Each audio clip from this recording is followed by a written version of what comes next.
కృష్ణలాగా పరిపాలన చేశారు కాబట్టి దాన్ని రామరాజ్యం అన్నారు. అలా రాక్షసులను ప్రవేశించిన తర్వాత ఆ రాక్షసు సుఖంగా తర్వాత ఎవరు రామవాడు, లక్ష్మణవాడు, విశ్వామిత్రుడు ఉంటుంది. రామవాడు లక్ష్మణుడు పడుతూ ఉంటారు. అప్పుడు విశ్వామిత్రుడు ఏం చేస్తాడంటే వాళ్ళిద్దరినీ లేపి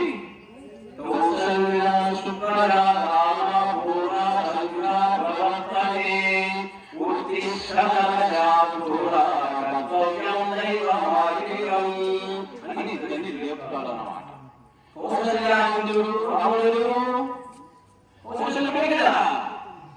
కౌసల్య సుఖ రామ అసలు రామాయణ వచ్చింది అష్టాక్షరి మంత్రం ఇది.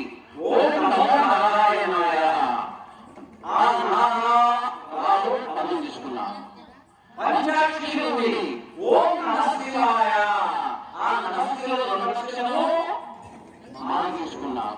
రా అంటే పాపాలు పోగొట్టేది, మా అంటే పాపాలు లోపలి రాకుండా చేసేది. అందుకే మనం రా అన్నప్పుడు చూస్తాం, మా అన్నప్పుడు ఎలా చూస్తాం. మనం తెచ్చినప్పుడు పాపాలన్నీ కూడా ఏమవుతాయి? బయటకు వెళ్ళిపోతాయి.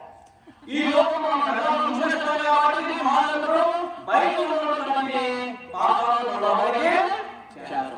అందుకే రామ అనే పదములో అంత విదూరమైన అర్థం ఉండేదన్నమాట. అలా రామవారు అలా వెళ్తుంటే అది అర్థం చేస్తారు.